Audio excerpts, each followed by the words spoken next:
Hi hello friends, welcome to increase knowledge for eduty channel. So చూడండి, మీకు చెప్పేది ఏంటంటే ప్రతి వీడియోని మీరు మొదలు పెడితే పూర్తిగా చూడడానికి ట్రై చేయండి మ్యాక్సిమం. ఎందుకంటే స్కిప్ కొడితే మీకు నేను చెప్పినది అర్థం కాకపోవచ్చు. నేను ముందు నుంచి ఇది చెప్తున్నాను.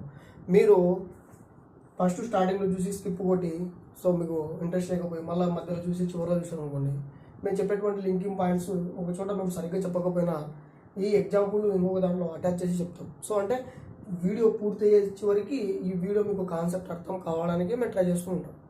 అంతేగాని మీరు ఏదో స్టార్టింగ్లో కొంచెం చూడడము, స్కిప్ కొట్టడం, మళ్ళీ మధ్యలో వెళ్ళడం అటువంటి చేసినారు అనుకోండి, సో మీకు యూజ్ అనేది ఉండదు. కాబట్టి చూడండి, మేము మ్యాక్సిమం ఇన్ఫర్మేషన్ కలెక్ట్ చేసుకునే మొత్తం ఒకటే చోట చెప్పడానికి ట్రై చేస్తున్నాం. ఇప్పుడు ఈ ఎగ్జాంపుల్గా ఈ ఎస్ఆర్ టైప్ థియరీ తీసుకుంటే మనకు 2016 మోడల్ ఉన్నటువంటి అకాడమిక్ టెక్స్ట్ బుక్ కానీ, ప్రజెంట్ ఉన్నటువంటి 2018 మోడల్ టెక్స్ట్ బుక్ కానీ, సో ఇటువంటి ఓల్డ్ టెక్స్ట్ బుక్ ఉన్నటువంటి మ్యాటర్లా ఒక చోట తీసుకొచ్చి మేము ఏదో చెప్పడానికి ప్రయత్నిస్తూ ఉన్నాం. కాబట్టి చూడండి, మీరు నేర్చుకోవాలనే ఉద్దేశం ఉంటే స్కిప్ మాత్రం చేయలేదు. నిదానంగా చూడండి, 1-2 సార్లు ఖచ్చితంగా అర్థమవుతుంది. సో మీరు ఫస్ట్ మాకు అలవాటు పడాలి. ఎందుకంటే ఎవరు కూడా అందరు కొత్తగానే. సో కొత్తగా ఉన్నప్పుడు మీరు కోచింగ్ సెంటర్ వెళ్ళినా కూడా మీకు ఆ సార్ వాళ్ళు మీకు కొత్తగానే. సో చూడండి, మాకు అలవాటు పడినారంటే సో మమ్మల్ని వదిలి వెళ్ళలేదు, మేము గ్యారెంటీ ఇస్తాం. కాబట్టి గుర్తుపెట్టుకోండి, మేము డిఎస్సి వరకు కొనసాగిస్తాం. సో పూర్తి క్లాసులు కంప్లీట్ చేయడానికి ట్రై చేస్తాం. కాబట్టి మీరు మాకు సపోర్ట్ చేయాలి. దయచేసి మాత్రం స్కిప్ మాత్రం చేయకండి. ఈరోజు మనము సైకాలజీకి సంబంధించినటువంటి ప్రవర్తనవాదం సంబంధించినటువంటి చివరి థియరీ, సో మన టెక్స్ట్ బుక్ ప్రకారం ఉన్నటువంటి చివరి థియరీ ఎస్ఆర్ టైప్ థియరీస్ గురించి మనం చెప్పుకోవాల్సి ఉంటుంది. సో మిగిలింది ఇదే మనకు ప్రవర్తనవాదం సంబంధించి. ఒకటి వచ్చేసి మనకు శాస్త్రీయ నిబంధన సిద్ధాంతం, ఎస్ టైప్ థియరీ అని. సో సెకండ్ వచ్చేసి మనకు కార్యసాధక సిద్ధాంతం, ఆర్ టైప్ థియరీ అని చెప్పుకున్నాం. సో ఇది ఎస్ఆర్ టైప్ థియరీ. సో ఈ పేర్లు సో మన స్పెషాలిటీ ఏంటంటే మన మ్యాటర్ చెప్పుకుంటేనే ఈ థియరీల పేర్లతో మనము వెళ్ళగొడుతున్నాం. సో బయటికి తీసుకొస్తాం కాబట్టి సో దీనికి ఉన్నటువంటి మరో పేర్లు కూడా మేము తీసుకురావడం అనేది జరుగుతుంది. సో చూడండి, దయచేసి స్కిప్ చేయకండి. సో స్కిప్ చేస్తే ఇవేం సాంగ్స్ కాదు, మేము సినిమాలో చూసినప్పుడు సాంగ్స్ ముందర కొట్టడం ఇవి కాదండి, లైఫ్ ఇవి. కాబట్టి మీ లైఫ్ కోసం ఒక ½ అవర్ వీడియో మీరు చూడలేకపోతే మనం ఏమైతే చేయలేము. కాబట్టి చూడండి, ఫస్ట్ మనకు ఎస్ఆర్ టైప్ సిద్ధాంతం చూసుకుంటే, సో దీన్ని మనము ఎస్ అంటే స్టిమ్యులేషన్ అని, అంటే ఉద్దీపన అని. సో ఆర్ అంటే మనము రెస్పాండింగ్ అంటే ప్రతిస్పందన అని చెప్పడం అనేది జరుగుతుంది. సో ఉద్దీపన ప్రతిస్పందన కలిగినటువంటి సిద్ధాంతాన్ని మనము సో ఈ సిద్ధాంతానికి పేరు రావడం అనేది జరిగింది. సో చూడండి, ఇక్కడ ఉద్దీపనగా ఏముంటుందంటే గుర్తుపెట్టుకోండి, ప్రేరణ అనేది ఉంటుంది. సో మోటివేషన్ అనేది ఉండడం అనేది జరుగుతుంది. సో చూడండి, ఈ సిద్ధాంతం ప్రకారము మనము ఒక ప్రతిస్పందనను ఇచ్చినప్పుడు వానికి ప్రేరణ అనేది ఉద్దీపనగా ఇవ్వాలి. ఇచ్చినప్పుడు ఆ రంగంలో కానీ లేకపోతే ఆ కేటగిరీలో ఆ దానికి సంబంధించినటువంటి మ్యాటర్లో కానీ అతను ముందుకు వెళ్ళడానికి ఆస్కారం అనేది ఉంటుంది. ఇప్పుడు ఈ సిద్ధాంతాన్ని మనము బ్రీఫ్గా ఒక ఎగ్జాంపుల్గా చూసుకుంటే, ఒకడు చూడండి, ప్రజెంట్ మనకు రిజల్ట్స్ వచ్చినాయి కదా, 10th ఇంటర్ అవి. సో చూసుకుంటే దాంట్లో ఎస్ఎస్సిలో ఒక పిల్లడు ఏం చేసినాడు, మొదటిసారిగా బోర్డ్ ఎగ్జామ్ రాసి ఫెయిల్ కావడం అని జరిగింది. సో మొదటిసారిగా అంటే ఎస్ఎస్సిలోనే ఇప్పుడు ప్రజెంట్ బోర్డ్ ఎగ్జామ్స్ ఫేస్ చేయాల్సి ఉంటుంది. కాబట్టి ఈ ఎస్ఎస్సిలో ఫెయిల్ కావడం అని జరిగింది. సో ఫెయిల్ అయిన వెంటనే అతను బాధలో ఉన్నప్పుడు మనం ఏం చేయాలంటే ఓ ఉద్దీపన అనేది పాజిటివ్ మోటివ్ అనేది చేయాలి పిల్లవానికి. ఆ మోటివ్ చేస్తే అతను ఏం చేస్తానంటే సప్లీ బాగా రాసుకొని రెస్పాండింగ్ అనేది బాగా ఉంటుంది. నెక్స్ట్ మనం ఏం చేయాలంటే ఈ ప్రతిస్పందన మనకు ఏర్పడిన తర్వాత సో అతనికి ఎదుగుదలకు అనేది ఉపయోగపడి జరుగుతుంది. సో ఇక్కడ తప్పు జరిగింది, ఎందుకంటే భయపడి ఉండొచ్చు, ఫస్ట్ టైం ఫేస్ చేస్తున్నారు కాబట్టి అవగాహన లేకపోయి ఉండొచ్చు. కాబట్టి ఇక్కడ అతనికి సరైన మోటివేషన్ లేకపోతే ఏమవుతుందంటే సరైనటువంటి రెస్పాండ్ అనేది ఉండదు, చదువు మీద ఇంట్రెస్ట్ అనేది తగ్గిపోవడం అనేది జరుగుతుంది. కాబట్టి చూడండి, ఇక్కడ తప్పు జరిగింది, ఇక్కడ దోషం జరిగింది.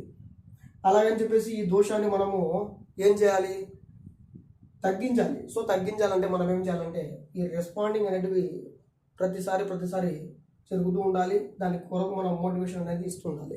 ఇక్కడ మనకు ఉద్దీపనగా పనికొచ్చేది ఏంటంటే మోటివేషన్. కాబట్టి ఇక్కడ ప్రేరణ మరియు ప్రతిస్పందన సో ప్రేరణ మరియు ప్రతిస్పందనకు మధ్య ఏం జరుగుతుంది? కనెక్షన్, సంసర్గం అనేది జరుగుతుంది. గుర్తుపెట్టుకోండి.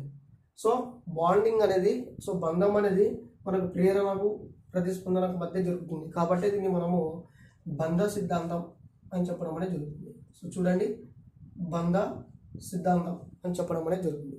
ఇది ఎంత పవర్ఫుల్ థియరీ అంటే దీన్ని బేస్ చేసుకునే మనకు ఇంతకుముందు జరిగినటువంటి ఎస్ టైప్ థియరీ కానీ ఆర్ టైప్ థియరీ కానీ ఏర్పడడం అనేది జరిగింది. అంటే అంత పవర్ఫుల్ సిద్ధాంతం అనమాట. చూడండి, మనకు ప్రేరణకు ప్రతిస్పందనకు మధ్య సంసర్గం జరిగి ఒక స్ట్రాంగ్ బాండ్ అనేది ఏర్పడుతుంది. సో స్ట్రాంగ్ బాండ్ ఏర్పడడం వల్ల మనకు ఒక బంధం అనేది ఏర్పడుతుంది. సో కావున ఈ స్ట్రాంగ్ బాండ్ తిని మనం ఏమంటాం అంటే బంధ సిద్ధాంతం అని చెప్పడం జరుగుతుంది. సో దీనికి మరొక పేరు వచ్చేసి మనకు బంధ సిద్ధాంతం అని చెప్పడం అనేది జరుగుతుంది. ఇప్పుడు ఈ సిద్ధాంతాన్ని ప్రతిపాదించినది ఎవరు అని అంటే థార్నడైక్. సో గుర్తుపెట్టుకోండి, థార్నడైక్. ఈయన అమెరికా దేశానికి చెందినవాడు. ఈయన అమెరికా దేశానికి చెందినటువంటి ఒక మనోవిజ్ఞాన శాస్త్రవేత్త. ఈయన చాలా రకాల జంతువులపై ప్రయోగాలు చేశాడు. సో చాలా రకాల జంతువులపై ప్రయోగాలు చేసి ఈ ఉద్దీపనకు ప్రతిస్పందనకు మధ్య సరైనటువంటి సంసర్గం అనేది జరిగితే పిల్లవాళ్ళు కానీ లెర్నింగ్లో మంచి యాక్టివిటీ అనేది ఉంటుంది అని చెప్పేసి చాలా జంతువులలో ఈయన ప్రయోగాలు చేసి చెప్పడం జరిగింది. సో వీటికి మధ్య ఉద్దీపనకు ప్రతిస్పందనకు మధ్య సరైనటువంటి కనెక్షన్ కానీ కుదిరితే, సో వీటి మధ్య సంసర్గం అనేది జరిగితే సో మనకు బంధం అనేది చాలా స్ట్రాంగ్ అయ్యి మనకు ఆ లెర్నింగ్ అనేది మనకు చాలా మంచి ఫలితం అనేది వస్తుందని అనేక జంతువుల మీద ప్రయోగాలు చేసి కనుక్కోవడం జరిగింది. కాబట్టి ఇవి నన్ను ఏమంటారంటే జంతు మనోవిజ్ఞాన శాస్త్రవేత్త అని చెప్పడం అనేది జరిగింది. సో చూడండి, జంతు మనోవిజ్ఞాన శాస్త్రవేత్త అని చెప్పడం అనేది జరిగింది. కాబట్టి చూడండి థార్నడైక్ గురించి. సో ఆయన అమెరికా దేశానికి చెందినవాడు. ఆయన ఏం చెప్తున్నాడంటే ఈ స్టిమ్యులేషన్కి ఈ రెస్పాండ్కి మధ్య బాండింగ్ అనేది స్ట్రాంగ్ ఉంటే మనకేం జరుగుతుంది? ఆ లెర్నింగ్ ప్రాసెస్ అనేది ఫలవంతం కావడం అనేది జరుగుతుంది. కాబట్టి దీన్ని మనము ఉద్దీపన ప్రతిస్పందన సిద్ధాంతం అని చెప్తాం. అంటే దీంట్లో ఉద్దీపనకు పాత్ర ఉంటుంది, అలాగే ప్రతిస్పందనకు కూడా పాత్ర ఉంటుంది. సో సేమ్ ఈక్వాలిటీ బాండింగ్ అనేది ఉండడం జరుగుతుంది. కాబట్టి దీన్ని మనం ఎస్ఆర్ టైప్ థియరీ సిద్ధాంతం అని చెప్పడం అనేది జరిగింది. ఇప్పుడు చూడండి, ఇప్పుడు ఈయన కనిపెట్టినటువంటి అభ్యాసం, సో ఇది అభ్యాసం సిద్ధాంతాలు కదా. సో ఈయన కనిపెట్టినటువంటి అభ్యాసం ఏంటంటే గుర్తుపెట్టుకోండి, యత్న దోష అభ్యాసం. ఈయన కనుక్కున్న అభ్యాసం ఏమైంది? దోష అభ్యాసం. దోష అభ్యాసం అనేటువంటిది ఈయన కనుక్కోవడం అనేది జరిగింది. అనేక ప్రయోగాలు చేసి అదే స్కిన్నర్ అనుకోండి కార్యక్రమయుత అభ్యాసం కనుక్కోవడం అనేది జరిగింది. సో ఈయనైతే దోష అభ్యాసం అనేది జరిగింది. దోష అభ్యాసనం అంటే ఏమిటి అని అంటే గుర్తుపెట్టుకోండి, ఏదైనా సరే ఒక ప్రతిస్పందన అనేది విఫలమైంది అనుకోండి, విఫలమైతే దాన్ని మనం డిస్కరేజ్ అనేది చేయకూడదు. దాన్ని ఏం చేయాలి? సరైనటువంటి ఉద్దీపన ఇస్తూ, అంటే ఇక్కడ మనం ఉద్దీపన అంటే ప్రేరణగా భావించాం, సరైనటువంటి మోటివేషన్ ఇస్తూ ఏం చేయాలి? ఎంకరేజ్మెంట్ అని చేస్తూ ఉండాలి. ఈ విధంగా చేస్తూ ఉన్నప్పుడు, అంటే ప్రతిస్పందన అనేది సక్రమంగా లేనప్పుడు రెస్పాండింగ్ అనేది సక్రమంగా లేనప్పుడు ఉద్దీపనను మనం ఏం చేయాలి? ప్రేరణగా తీసుకొని వాళ్ళను మోటివేట్ చేస్తూ ఉండాలి. దాని ప్రకారం అతను ఏం చేస్తాడంటే చాలాసార్లు ప్రయత్నాలు అనేది చేస్తాడు. అంటే మనము చేసినటువంటి ఈ స్ట్రాంగ్ బాండింగ్ ద్వారా, ఇప్పుడు ఇదే ఎగ్జాంపుల్ ఎస్ఎస్సి మీద వేసుకున్నాం కదా, ఈ పిల్లవాడికి చుట్టుపక్కల ఉన్న వాళ్ళు నీ వల్ల కాదులే, సో మీరు ఫస్ట్ 10th ఫెయిల్ అయినారంటే ఇంకా కాదులే, చాలా కాదులే అది అంటే అతను మోటివ్ వదిలేసి ఏదో ఒక పని చూసుకుంటారు, చదువు మాట్లాడడం జరుగుతుంది. అదే పాజిటివ్గా మోటివ్ చేస్తూ ఉన్నారనుకోండి, ఉద్దీపనలు ఇస్తున్నారనుకోండి, ఏం చేస్తాడు? ప్రయత్నాలు అనేది చేస్తూ ఉంటాడు. సో ప్రయత్నాలు చేసి చివరకు ఏం చేస్తాడు? వాడు అనుకున్నటువంటి మ్యాటర్ని సక్సెస్ఫుల్గా చేసుకోవడం జరిగింది. ఇక్కడ ఏమంటారంటే థార్నడైక్ యజ్ఞదోష అభ్యాసనంలో గుర్తుపెట్టుకోండి, ప్రయత్నాల సంఖ్య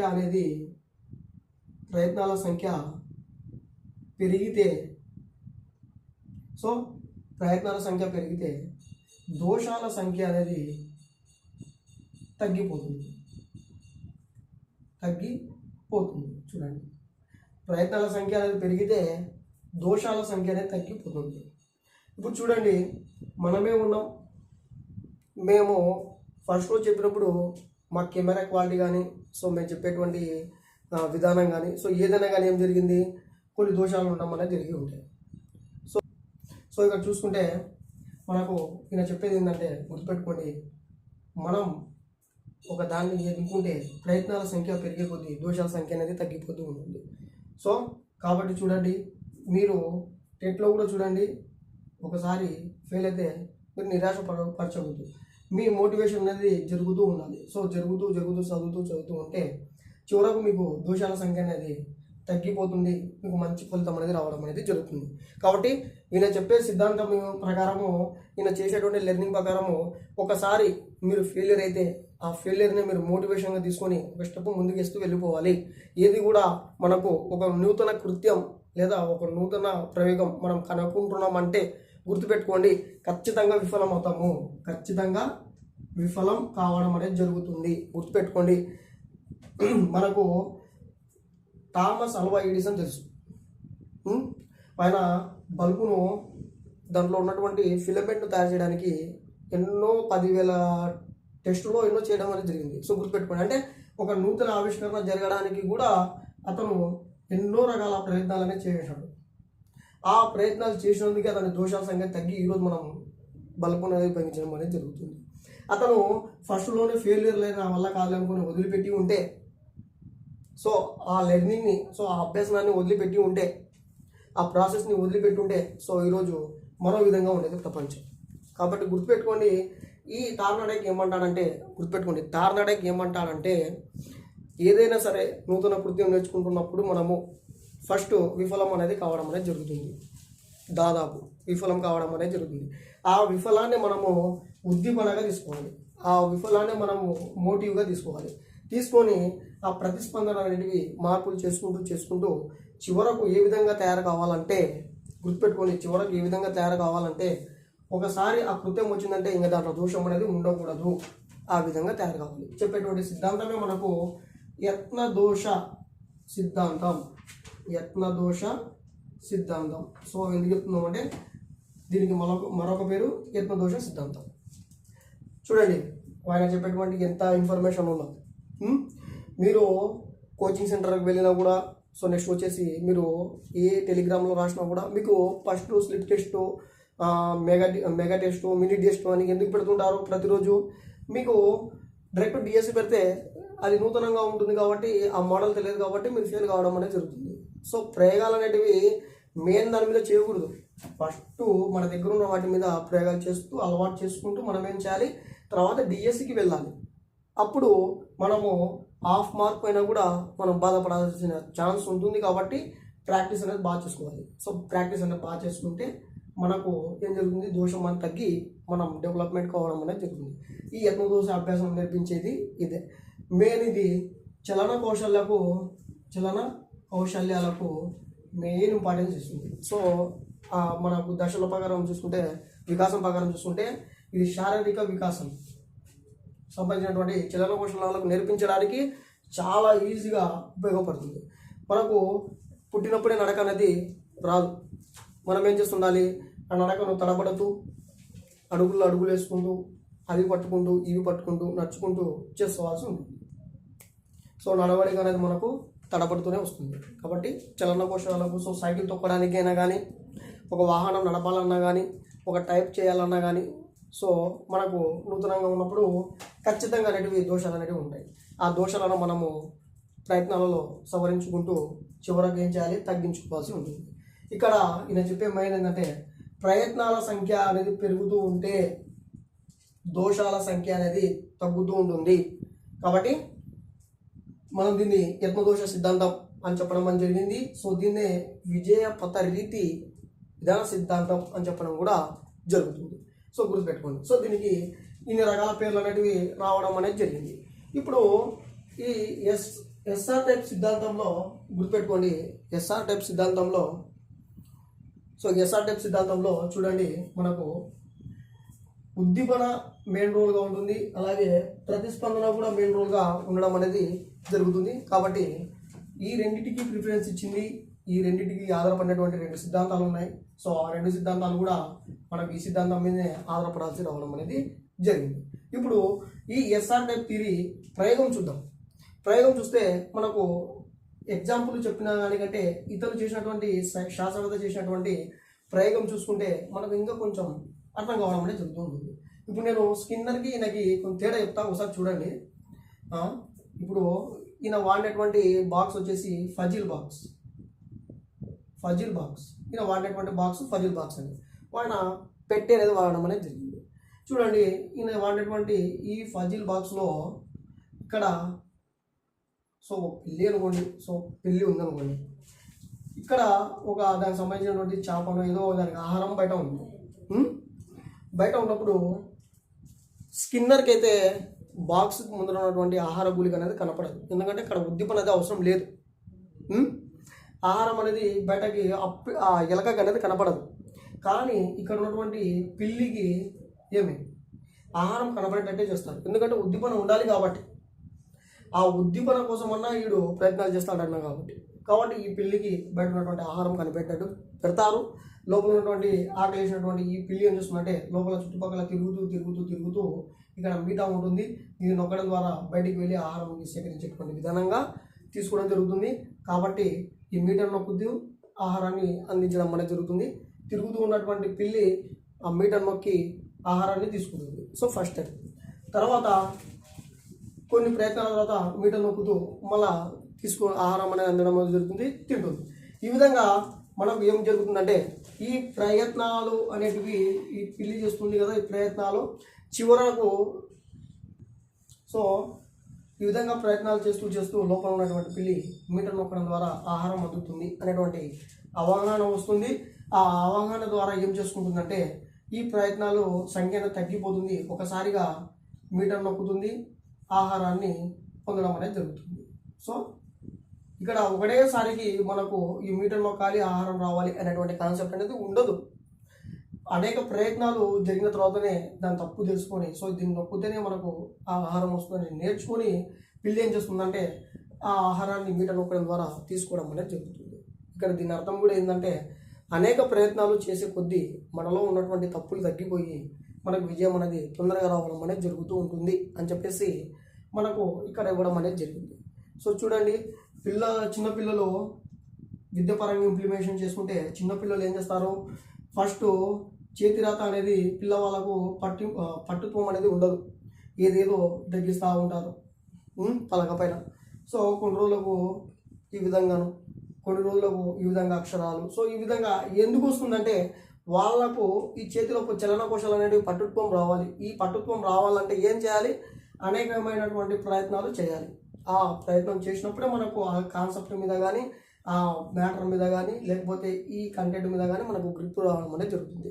నూతనంగా నేర్చుకుంటున్నటువంటి ఏ ప్రయోగమైనా సరే ఫస్ట్ అపజయంతోనే మొదలవుతుంది, గుర్తుపెట్టుకోండి. ఆ అపజయాన్ని మనం మొదటి స్టెప్గా పెట్టుకొని ఎదుగుతూ ఉండాలి. కాబట్టి గుర్తుపెట్టుకోండి, ఇది మనకు విద్యాపరంగా చూసుకున్నా కూడా ఒక ఎగ్జాంపుల్ తీసుకుంటే యత్నదోష సిద్ధాంతానికి సంబంధించి ఎస్ఆర్ టైప్ సంబంధించి వీణ మనకు ఏం చేసినాడంటే 3 నియమాలు అనేటివి చెప్పడం అనేది జరిగింది. సో 3 నియమాలు ఈయన సిద్ధాంతంలో పెట్టుకోవడం అనేది జరిగింది. ఆ 3 నియమాల్లో ఫస్ట్ నియమం వచ్చేసి సంసిద్ధత నియమం. సెకండ్ నియమం వచ్చేసి అభ్యాసన నియమం. సో థర్డ్ వన్ వచ్చేసి ఫలిత నియమం. ఈ నియమాల ఒక్కొక్క గురించి మనము చెప్పుకోవాల్సి ఉంటుంది. సో సంసిద్ధ నియమం అంటే ఏంటంటే, సంసిద్ధత అంటే రెడీ, మీకు ముందు నుంచి చెప్తున్నా, తయారు చేయడం. ఎవరిని ఆ కాన్సెప్ట్కి ఆ పిల్లవాడిని తయారు చేయాలి. సంసిద్ధత నియమంలో ఏం జరుగుతుంది అంటే గుర్తుపెట్టుకోండి, థర్మోడైక్ ప్రకారం మొదటగా పిల్లవానికి ఏం చేయాలి, శారీరకంగా కానీ మానసికంగా కానీ ఆ కాన్సెప్ట్ మీదకి ఏకాగ్రత తెప్పించేటట్టు చూసుకోవాలి. ఈ శారీరక పరంగా మానసిక పరంగా సంసిద్ధతను ఏర్పాటు చేయాలి. చెప్తున్నాను కదండి, శారీరక పరంగా తీసుకుంటే ఏముంటాయంటే అతనికి పరిపక్వత అనేది ఖచ్చితంగా ఉండాలి, అంటే మెచ్యూరిటీ ఉండాలి పిల్లవానికి. మనము ఒక అభ్యాసం పిల్లవానికి ఈ సిద్ధాంతం ద్వారా నేర్పించాలి. సో ఇవి నేర్పించేటివే కదా, లెర్నింగే కదా. సో నేర్పించాలి అని అంటే శారీరక పరంగా చూసుకోండి, అతనికి ఖచ్చితంగా పరిపక్వత అనేది ఉండాలి. సో మీకు తెలుసు మెచ్యూరిటీ అంటే ఏంది, పరిణితి అంటే ఏంది, పరిపక్వత అన్న మూడు ఒకటే. అవి ఏంటివో మీకు సో సెకండ్ చాప్టర్లోనే తెలుసు. కాబట్టి ఈ పరిపక్వత అనేది ఖచ్చితంగా ఉండాలి. ఈ పరిపక్వత లేకపోతే ఈ సంసిద్ధాంతం అనేది చేయనిక ఉండదు. చూడండి, అతను 6వ తరగతికి వచ్చింటాడు. 6వ తరగతికి వస్తే అతని మెచ్యూరిటీ ఇంకెంత ఉంటుంది, 3వ తరగతి మెచ్యూరిటీ ఉందనుకోండి. ఏం చేస్తాం మనము, ఈ 6వ తరగతి నువ్వు ఎంత చెప్పినా కూడా ఈ పిల్లవానికి అర్థం కాదు. సో నెక్స్ట్ స్టేజ్కి సంసిద్ధంగా అతను ఉండలేడు. దానికి గల కారణం అతని మెచ్యూరిటీ 3వ తరగతికి సంబంధించిన మెచ్యూరిటీ ఉండడం అనేది జరిగింది. కాబట్టి ఖచ్చితంగా మనకు సంసిద్ధ మీద ఆధారపడేది ఏంటి అంటే, ఒకటి శారీరక అర్థమవుతుందా, శారీరకం అనేది ఫిజికల్ అనేది ఖచ్చితంగా మనకు సంసిద్ధకు ఆధారపడడం అనేది జరుగుతుంది. అదేవిధంగా మానసిక పరంగా కూడా అతను సంసిద్ధం కలిగి ఉండాలి. అదేవిధంగా మానసికంగా కూడా అతను సంసిద్ధంగా ఉండడం అనేది జరగాలి. ఏ విధంగా ఉండాలి అని అంటే ఖచ్చితంగా అతనికి ప్రేరణ అనేది ఉండాలి. అర్థమవుతుందా, ప్రేరణ అనేది ఉండాలి. సో ఉద్వేగాలు అనేటివి సక్రమంగా ఉండాలి. అదేవిధంగా మానసికంగా ఉల్లాసంగా ఉండాలి. ఇవల్ల ఉంటే అతను ఏమవుతుందంటే గుర్తుపెట్టుకోండి, సంసిద్ధ నియమంకి అర్హుడు అయిపోతాడు. అదేవిధంగా శారీరకంలో పరిపక్వత ఉండాలి. సో నెక్స్ట్ వచ్చేసి వయస్సు కూడా అనుకూలంగా ఉండాలి. అంతే కదండి. 1వ తరగతి చదివే పిల్లవాడికి ఆ వయసును పట్టించకుండా సంసిద్ధం చేయమన్నా అని చెప్పేసి 3rd క్లాస్ మ్యాటర్ చెప్పినారనుకోండి, అతను ఆ మెచ్యూరిటీ కలిగి ఉండడు, ఆ వయసును కలిగి ఉండడు. సో ఆ వయసుకు తగినటువంటి పరిపక్వత కూడా అతని దగ్గర ఉండదు. కాబట్టి ఖచ్చితంగా శారీరక పరంగా మనము అతనికి సంసిద్ధం చేసి ఉండాలి, మానసిక పరంగా కూడా అతన్ని సంసిద్ధ చేయడం అని చేయాలి. సో మోటివేషన్, సో ఈ విధంగా గుర్తుపెట్టుకోండి, ఇది సంసిద్ధ నియమం. సో మనకు టెక్స్ట్ బుక్ ప్రకారం ఎగ్జాంపుల్ ఏముందంటే, గుర్రాన్ని సో చెరువు దగ్గరికి తీసుకువెళ్తాం కానీ సో దానిలో ఉన్న నీళ్ళు మాత్రం మనం తాపలేం కదా అనేటువంటి ఎగ్జాంపుల్ ఇచ్చాను. సో దానికి గల ఎగ్జాంపుల్కి గల రీజన్ ఏంటంటే, గుర్తుపెట్టుకోండి, మనము ఆ గుర్రాన్ని ఎక్కడి వరకు తీసుకువెళ్తాం మహా అంటే ఆ చెరువు దగ్గర ఉన్నటువంటి నీళ్ళు అన్నిటి దగ్గర కుంట వరకు మాత్రమే తీసుకువెళ్తాం. ఇంకా తాగాల్సింది ఎవరు, ఆ గుర్రమే. మన నోట్లో తీసి ఇట్లా పోయలేం కదా. కాబట్టి గుర్తుపెట్టుకోండి, మీరు ఏదైనా చేయాలంటే, సంసిద్ధం చేయాలంటే ఖచ్చితంగా శారీరక పరంగా మానసిక పరంగా తనకి రెడీ చేయాలి ఖచ్చితంగా. అంతేగాని మనము ఈ శారీరక పరంగా మానసిక పరంగా పట్టించుకోకుండా అభ్యాసనాన్ని మొదలు పెడితే అది ఫలవంతం కాదు. ఇది ఫస్ట్కు సంబంధించినటువంటి నియమం, సంసిద్ధ నియమం. దీన్ని మనం విద్యాపరంగా ఏమన్నా ఇంప్లిమెంటేషన్ చేసుకోవాలంటే గుర్తుపెట్టుకోండి, పిల్లవాళ్ళు, నేను మెథడ్లో చెప్పేటప్పుడు చెప్తున్నా, పిల్లవాళ్ళు ఇంటి దగ్గర నుంచి మానసికంగా ఆ ఒత్తిడికి గురయ్యో లేకపోతే అతిగా ఉల్లాసంగానో క్లాస్కి రావడం అనేది జరుగుతూ ఉంటుంది. లేకపోతే చుట్టుపక్కల జరిగినటువంటి సన్నివేశాలు చూసుకుంటున్నాం, ఏదో ఒకటి మైండ్లో పెట్టుకొని రావడం అనేది జరుగుతూ ఉంటుంది. అతను మనం చెప్పేటువంటి కాన్సెప్ట్కి సంసిద్ధంగా అయితే ఉండడు. మనం ఏమేం చేయాలి, మనము ఏదో ఒకటి ఎగ్జాంపుల్ చెప్పుకుంటూ, ఆ కాన్సెప్ట్ చెప్పినటువంటి ఎగ్జాంపుల్ చెప్పుకుంటూ మన వైపుకు తీసుకోవాలి. దాన్నే మనము విద్యాపరంగా సంసిద్ధత అని చెప్పడం అనేది జరుగుతుంది. కాబట్టి గుర్తుపెట్టుకోండి, ఈ విద్యాపరంగా సంసిద్ధత చేసుకోవడం జరుగుతుంది. ఈ సంసిద్ధ నియమం అనేది మనకు ముఖ్యమైనది. సో ఈ నియమంలో మనం ముఖ్యమైనది. ఇది లేదనుకోండి, మనం ఎంత లెర్నింగ్ చెప్పినా, సో ఎంత అభ్యాసం నేర్పించినా కూడా అభ్యాసకుడు అభ్యాసనాన్ని చేసుకోలేడు. కాబట్టి ఇది ముఖ్యమైనది. సో థార్మోడైక్ నియమాల్లో ముఖ్యమైన నియమం ఏదంటే సంసిద్ధ నియమం. గుర్తుపెట్టుకోండి. ఇప్పుడు సెకండ్ నియమానికి వద్దాం. సెకండ్ నియమం ఏముంది, అభ్యాస నియమం అనేది ఉంది. సో అభ్యాస నియమం అంటే చూడండి, మీకు చాలాసార్లు థార్మోడైక్ గురించి మీకు వస్తూ ఉన్నాయి, సిద్ధాంతాల గురించి గుర్తుపెట్టుకోండి. చాలా ఇంపార్టెంట్ థియరీ ఇది. ప్రవర్తనవాదం మొత్తం మీద కవర్ చేసే థియరీ ఇది. ముందు నేర్చుకున్నటువంటి ఇవాన్ పావ్లోవ్ గురించి కానీ, తర్వాత నేర్చుకున్నటువంటి స్కిన్నర్ గురించి కానీ మీరు చూసి ఉంటారు. దానికి దీనికి చాలా డిఫరెన్స్ ఉంది. అవే ఈ సిద్ధాంతం మీద ఆధారపడి ఏర్పడ్డాయి. చెప్పాను నేను మీకు ఇక్కడ. ఇప్పుడు మనకు అభ్యాస నియమం చూసుకుంటే సెకండ్ది, దీంట్లో మనకు ప్రాసెస్ అనేది ఉంటుంది, లెర్నింగ్ ప్రాసెస్ అనేది ఉంటుంది. సో అభ్యాసనం యొక్క ప్రక్రియలు అనేవి ఇక్కడ జరుగుతూ ఉంటాయి. ఇప్పుడు నువ్వు నేర్చుకున్నటువంటి నీ లక్ష్యం అనేది నెరవేరాలంటే ఖచ్చితంగా సెకండ్ స్టేజ్ అయినటువంటి ఈ పార్ట్కి రావాలి. నీ లక్ష్యం నెరవేరాలంటే నువ్వేం చేయాలి, బోధించాలి. ఆ బోధించేటప్పుడు ఆ ప్రాసెస్ జరుగుతూ ఉంటుంది. ఆ జరుగుతున్నప్పుడు మనకు కొంతమంది సహకరించవచ్చు, కొంతమంది సహకరించకపోవచ్చు. కానీ మనము అందరినీ దృష్టిలో పెట్టుకొని ప్రాసెస్ని మొదలు పెడుతూ ఉంటామా. సో ఈ విధంగా మొదలు పెడుతున్నప్పుడు అతనికి ఫీడ్బ్యాక్ తీసుకున్నప్పుడు అర్థం కాలేదనుకోండి, ఏం చేయాలి, మళ్ళా పునరభ్యాసనం అనేది చేయించాలి. అర్థమవుతుందా? మళ్ళా పునశ్చరణ అనేది చేయించాలి, మళ్ళీ పునఃపరిశీలన అనేది చేయించాలి. చూడండి, రిపిటేషన్ అనేది జరుగుతూ ఉండాలి. మళ్ళీ అతి అభ్యాసనం చేయించాలి. అంటే చూడండి ఏమంటున్నాను, రిపిటేషన్ అనేది జరుగుతూనే ఉండాలి. అభ్యాసం నేర్చుకున్నంత వరకు వదిలిపెట్టకూడదనే చెప్పే నియమమే అభ్యాసం నియమం. అది ఏదో ఒక పరంగా అయినా కానీ పునరభ్యాసం జరుపుతూ ఉండాలి, లేకపోతే పునశ్చరణ అనేది జరుగుతూ ఉండాలి. అంటే రిపిటేషన్, పునర్పరిశీలన అనేది జరుగుతూ ఉండాలి. సో అతి అభ్యాసం అనేది జరుగుతూ ఉండాలి. సో చూడండి, మనకు పునరభ్యాసనంలో పొదుపు పద్ధతి అని చెప్పేసి మనము స్మృతిలో చెప్పుకుంటాం. ఎందుకు పొదుపు చేస్తున్నామని అంటే, మనకు రిపిటేషన్ జరుగుతూ ఉందంటే అక్కడ దోషం అనేది తగ్గిపోయి మనకు టైం అనేది పొదుపు ఆదా అవడం అనేది జరుగుతూ ఉంటుంది. అక్కడ మీకు పొదుపు సూత్రానికి అసలు ప్రయత్నాలు, సో మామూలుగా అసలు ప్రయత్నాలు, సో మొత్తం ప్రయత్నాలు దాన్ని తీసేసి మామూలుగా అసలు ప్రయత్నాలు మొత్తం తీసేసి అక్కడ క్యాలిక్యులేషన్ చేసి మొత్తం ఇంత అని చెప్తుంటాం. సో గుర్తుపెట్టుకోండి, మామూలు ఉన్నటువంటి ప్రయత్నాలు ఫస్ట్ చూసుకుంటాము, తర్వాత వాడు చేసినటువంటి ప్రయత్నాలు మళ్ళీ చూస్తాము, ఆ రెండింటిని తీసి చేస్తుంటాం. దానికి గల కారణం ఏంది, టైం ఎంత సేవ్ అయింది అని చెప్పడానికి మనం చూస్తూ ఉంటాం. ఇక్కడికి వస్తే అభ్యాసనం అనేది పునఃపరిశీలన ద్వారా, పునశ్చరణ ద్వారా ఏ విధంగా సేవ్ అవుతుంది, మరలా చదవడం ద్వారా ఏ విధంగా నేర్చుకుంటాడు అనేది కాన్సెప్ట్ మనకు అభ్యాస నియమంలో జరుగుతుంది. మీరు ఏమనేది చేయండి, ఇవి అనేది కాన్సెప్ట్ అనేది రిపిటేషన్ జరుగుతూ ఉండాలి. దీని పరంగా మనకు విద్యలో ఏం చేసినారంటే, ఈ సిద్ధాంతం ప్రకారం మనము ఎగ్జాంపుల్గా ఇంటి పని అనేది ఇస్తూ ఉంటాం. దీన్ని మనం ఏమంటాం, గైహికం.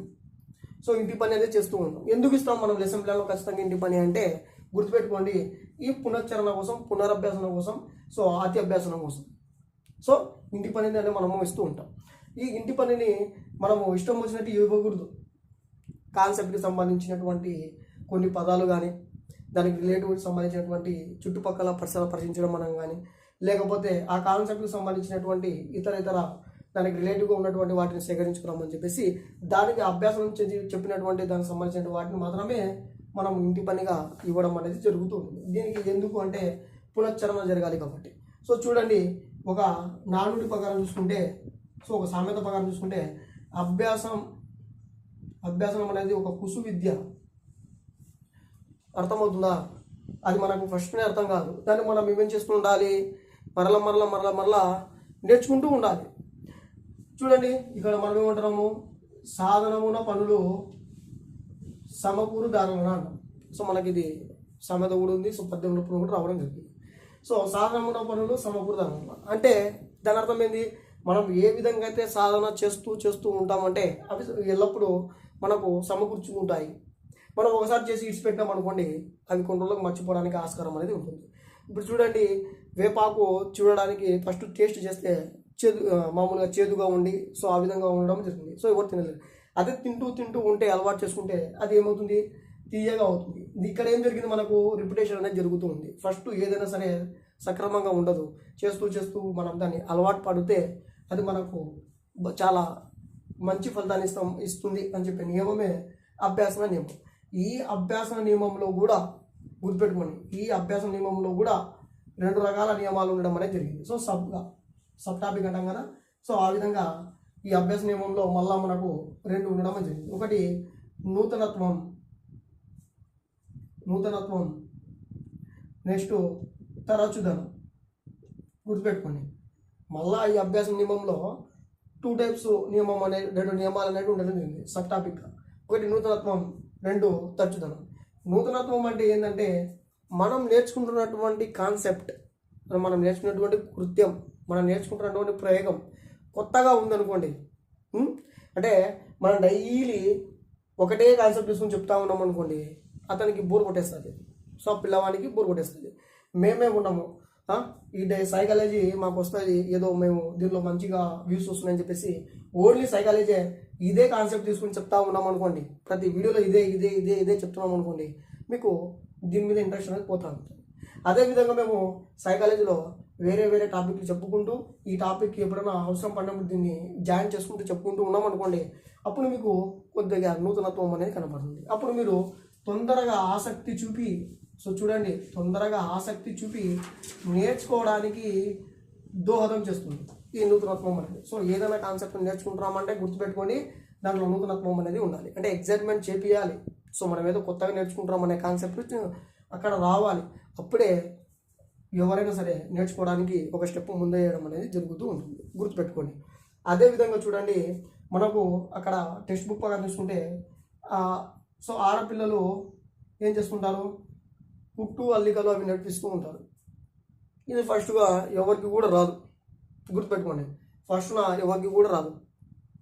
అవి రాను రాను దాంట్లో ఇంప్లిమెంటేషన్ చేస్తూ వాళ్ళకు అలవాటు చేసుకుంటూ కొత్త కొత్త విధానాల ద్వారా నేర్పిస్తుంటే తొందరగా నేర్చుకోవడానికి ఆస్కారం అనేది లభిస్తూ ఉంటుంది. కాబట్టి నూతనత్వం అంటే ఏంటంటే మనము లెర్నింగ్ అనేది తొందరగా జరగాలి. సో ఆ ప్రయోగం అనేది తొందరగా సాగిపోవాలి, ఆ కృత్యం అనేది ఫలవంతంగా తొందరగా కావాలంటే దాంట్లో నూతనత్వం అనేది ఖచ్చితంగా ఉండాలి. చెప్పే విధానం కూడా కొత్తగా ఉండాలి, చేసే విధానం కూడా కొత్తగా ఉండాలి. సో రోజు రోజుకు ఆ విధంగా ఉన్నప్పుడే తొందరగా జరుగుతుంది అనేటువంటి ఈ అభ్యాసం అనేది తొందరగా జరుగుతున్నటువంటి తెలిపే నియమమే నూతనత్వ నియమం. నెక్స్ట్ తరచుదన నియమం. సో తరచుదన నియమం అంటే ఏంటంటే, ఒక ఎగ్జాంపుల్ తీసుకుంటే మనకు ఇక్కడ ఉద్దీపన ఉంది కదా. సో చూడండి, ఉద్దీపన ఉంది, ఇక్కడ ప్రతిస్పందన ఉంది. సో ఉద్దీపన ఉంది, ఇక్కడ ప్రతిస్పందన, రెండు పనిచేస్తూ ఉంటాయి. ఉద్దీపనగా మనం మోటివ్గా తీసుకున్నాం. ఈ ఉద్దీపన ప్రతిస్పందనకు మధ్యన సంసర్గం అనేది, సో సంసర్గం అనేది ఏమైంది, స్ట్రాంగ్ బాండ్గా నిలబడిపోయింది. సో దానికి గల కారణం ఇక్కడ ఉన్నటువంటి పాజిటివ్నెస్, ఇక్కడ ఉన్నటువంటి పాజిటివ్ రెస్పాన్స్. కాబట్టి ఇటువంటి బలమైనటువంటి బంధాన్ని ఏర్పరిచేటువంటి ఈ సంసర్గంనే మనం ఏమంటామంటే తరచుదనం అని చెప్పడం జరుగుతుంది. సో ఈ తరచుదనాన్ని మనం ఏమంటామంటే పౌనఃపున్య సూత్రం అని కూడా చెప్తాం, గుర్తుపెట్టుకోండి. పౌనఃపున్య సూత్రం అని కూడా చెప్పడం అనేది జరుగుతుంది. సో చూడండి, తరచుదనం అంటే ఏం లేదు, ఒక ఉద్దీపన ఉంది. సో ఆ ఉద్దీపన అనేది మనకు పాజిటివ్గా ఉందనుకోండి, రెస్పాండ్ కూడా పాజిటివ్గానే వస్తూ ఉంటుంది. కాబట్టి వీటి మధ్య బంధం అనేది స్ట్రాంగ్ అవ్వడం అనేది జరుగుతుంది. ఈ స్ట్రాంగ్గా ఉంటుంది చూడండి, ఆ నియమమే మనము తరచుదన నియమం అంటాం, లేదా దీన్ని పౌనఃపున్య నియమం అని అంటాం. ఇప్పుడు ఈ చూడండి, మీకు ప్రతి దాంట్లో, సో చూడండి అక్కడ కూడా ఎక్కడ, సో పావలో దగ్గర మనం ఏం చెప్పినామంటే అసహజ ఉద్దీపన అంటే కృత్రిమ ఉద్దీపన లేదా నిబంధిత ఉద్దీపన అంటాం. సహజ ఉద్దీపన ఈ రెండింటి మధ్య బాండింగ్ అనేది ఏర్పడుతుంది. అప్పుడే మనకు అక్కడ రెస్పాండింగ్ అనేది రెండింటికి రావడం అనేది జరుగుతుంది. అర్థమవుతుందా? సో సంసర్గం అంటాం దాన్ని. సో కనెక్షన్, ఇక్కడ కూడా సంసర్గం ఏర్పడింది. స్కిన్నర్ చూడండి, స్కిన్నర్ది ఫస్ట్ అతనే రెస్పాండింగ్ ఇస్తాడు, ఎటువంటి ఉద్దీపన అనేది ఉండదు దీంట్లో, అతనే రెస్పాండింగ్ ఇస్తాడు. అప్పుడు మనము పునర్బలం అనేది ఉద్దీపనగా ఇస్తాం. అప్పుడు ఈ ప్రతిస్పందనకి పునర్బలం మధ్య ఏమవుతుంది, కనెక్షన్, సంసర్గం అనేది ఏర్పడుతుంది, బంధం అనేది ఏర్పడుతుంది. చూడండి, ఇక్కడ సంసర్గం ఏర్పడుతుంది, బాండింగ్ ఏర్పరుస్తుంది, ఇక్కడ కూడా బాండింగ్ ఏర్పరుస్తుంది, సో ఇక్కడ కూడా బాండింగ్ ఏర్పరుస్తుంది. కాబట్టి ఈ ప్రవర్తనవాద సిద్ధాంతాన్ని మనం ఏమంటామంటే సంసర్గవాద సిద్ధాంతాలు అంటారు. సంసర్గవాద సిద్ధాంతాలు మీకు ఇంట్రడక్షన్లో చెప్పినాం. ప్రవర్తనవాద సిద్ధాంతాలకు మరొక పేరు సంసర్గవాద సిద్ధాంతాలకు. సో మేము అక్కడ చెప్పలేదు, అర్థమవుతుందా? అంటే ఏ విధంగా అవుతుంది సంసర్గవాదం అని నేను లోపలికి వెళ్ళిన తర్వాత సో మ్యాటర్లు వచ్చినప్పుడు చెప్తాను. ఇప్పుడు మూడు కూడా టాపిక్లు అయిపోతున్నాయి కాబట్టి మీకు ఇక్కడ చెప్పడం అనేది జరుగుతూ ఉంటుంది. సో సంసర్గవాద సిద్ధాంతం అని ఎందుకు మనం అంటాం ప్రవర్తనవాద సిద్ధాంతానికి సంబంధించి. ఇప్పుడు ఈ అభ్యాస నియమంలో నూతనత్వం అంటే నేర్చుకున్నాం, తరచుదనం అని నేర్చుకున్నాం. ఇప్పుడు ఈ తరచుదనానికి మరొక పేరు పౌనఃపున్య సూత్రం అని నేర్చుకున్నాం. ఈ పౌనఃపున్య సూత్రం లేకపోతే ఈ తరచుదన సూత్రము మళ్ళీ రెండు నియమాలను కలిగి ఉంటుంది. ఆ నియమము ఉపయోగకరంగా ఉందనుకోండి, ఔపయోగిత నియమం అని చెప్తాం. అది ఉపయోగకరంగా లేదనుకోండి, నిరుపయోగిత అని చెప్పడం జరుగుతుంది. సో మనం నేర్చుకుంటున్నటువంటి ఈ ఉద్దీపన ప్రతిస్పందన ద్వారా మీకు ఇందాకనే చెప్పాను, అది మోటివ్ అనేది మనకు యూస్ఫుల్గా ఉందంటే సో రెస్పాండింగ్ అనేది కూడా మనకు అంత తొందరగా అవుతుంది, అది కూడా పాజిటివ్గా అవుతుంది. సో దాన్ని తెలిపేదే మనకి ఏంది, ఈ ఔపయోగిత నియమం. ఈ ఔపయోగిత నియమం అంటే దానిలో మనకు ఉపయోగం ఉందంటే తొందరగా నేర్చుకోవడానికి ఆస్కారం అనేది ఉంటుంది, అది తెలిపేదే ఔపయోగిత నియమం.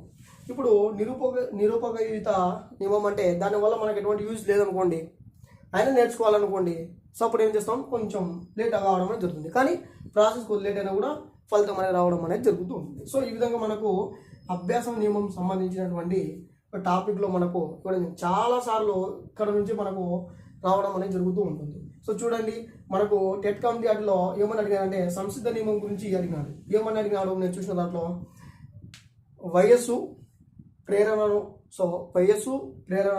సో మనకు ఈ నియమం ప్రకారం సంసిద్ధం చేస్తాం కాబట్టి ఇది ఏ సిద్ధాంతానికి సంబంధించినది అనేటువంటి మ్యాటర్ అనేది అక్కడ అడగడం జరిగింది. సో మనము వయస్సు ప్రేరణ అనేటువంటివి సంసిద్ధం కోసం ఏ సిద్ధాంతంలో చేస్తాం, మనము ఎస్ఆర్ టైప్ సిద్ధాంతం లేదా టార్నడైక్ ప్రతిపాదించినటువంటి ఈ ఎస్ఆర్ టైప్ లేదా యత్నదోష సిద్ధాంతం లేదా బంధ సిద్ధాంతం అని చెప్పడం అనేది జరుగుతుంది. సో ఇక్కడ నుంచి రావడం అనేది జరిగింది. ఇంకొకసారి టెట్లో కానీ వెట్లో కానీ ఇంటి పని అనేది మనకు తెలిపేటువంటి టార్నడైక్ నియమం ఏంది, ఇంటి పని ఎక్కడ చేస్తాం, లేదా పునశ్చరణ అనేది పునరభ్యాసం అనేది ఎక్కడ చేస్తాం అనేటువంటి కాన్సెప్ట్లో ఇక్కడ రావడం జరిగింది. కొన్ని దాంట్లో ఏకంగా ఆ టెక్స్ట్ బుక్లో ఉంది కదా ఎగ్జాంపుల్, సాధనముల పనులు సమకూలదారులు. సో విద్య అనేది కుసుమ విద్య, అది అభ్యాసం అనేది కుసుమ విద్య అని ఆ ఎగ్జాంపుల్ కూడా అడగడం అనేది జరిగింది. సో ఏ నియమం కిందికి వస్తుంది అని చెప్పేసి అర్థమవుతుందా. నెక్స్ట్ ఇదే టెట్ కమిటీ వాటిలో స్కిన్నర్ ప్రతిపాదించినటువంటి, సో ఆ విధంగా అడగలేదు, సో ఫలిత నియమం మీద ఆధారపడినటువంటి సిద్ధాంతం ఏది అనేటువంటి కాన్సెప్ట్ కూడా అడగడం జరిగింది. సో స్కిన్నర్ ప్రతిపాదించినటువంటి కార్యసాధక నిబంధన, ఇది మేము స్కిన్నర్ చెప్పినప్పుడు చెప్పాం. సో ఇక్కడ ఫలిత నియమం ఉందే మూడోది. సో దీని మీద ఆధారపడి ఏర్పడినటువంటి సిద్ధాంతమే మనకు ఆ స్కిన్నర్ చెప్పినటువంటి కార్యసాధక సిద్ధాంతం అని మనం ఆ టాపిక్లో చెప్పుకోవడం జరిగింది. ఇక్కడ ఎందుకు గుర్తిస్తున్నాం అంటే టెట్ కమిటీ యాటిట్యూడ్ నీటిలో అడగడం అనేది జరిగింది ఈ కాన్సెప్ట్ నుంచి. ఇప్పుడు మనకు మిగిలింది ఏంది, ఫలిత నియమం. సో చూడండి, ఫలిత నియమం అంటే ఏంటంటే మనకు ఆ పిల్లవాడికి సంసిద్ధం చేసినాము, అభ్యాసం చెప్పినాము, రిపిటేషన్ చెప్పించినాము, నెక్స్ట్ వచ్చేసి హోంవర్క్ ఇచ్చినాము, ప్రాసెస్ చెప్పినాము, కొత్తవి నేర్పించినాము, ఉపయోగం ఉన్నా నేర్పించినాము, ఉపయోగం లేకపోయినా మన అవసరాల కోసము నేర్పించినాము, అతను కాన్సన్ట్రేషన్ పెట్టకపోయినా కూడా నేర్పించినాము. ఇటువంటి మొత్తం చేసిన తర్వాత ఇంకా మనకు ఫలితం అనేది కావాలి. ఈ ఫలితము, ఈ రిజల్ట్, ఈ మూల్యాంకనం గురించి తెలిపేదే మనకు ఫలిత నియమం. ఇది ఎంత ఇంపార్టెన్స్ అంటే ఈ 3 నియమాల్లో ఇది చాలా ప్రధానమైనది, ఇది ముఖ్యమైనది, ఇది ప్రధానమైనది.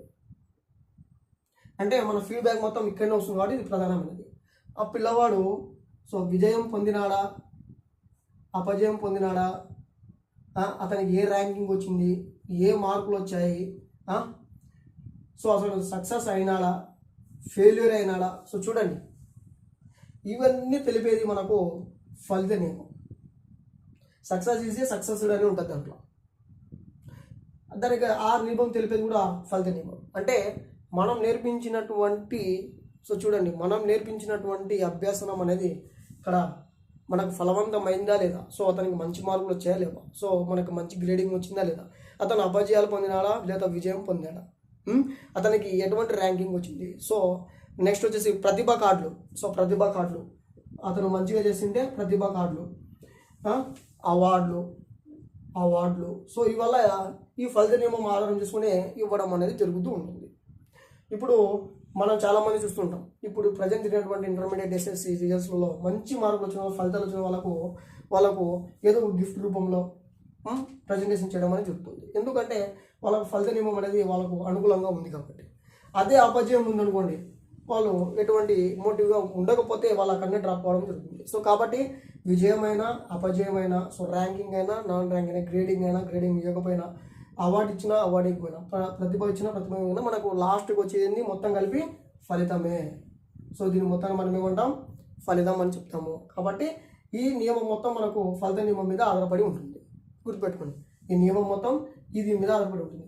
ఒకవేళ ఫలితం సక్సెస్ అయిందా, ఓకే.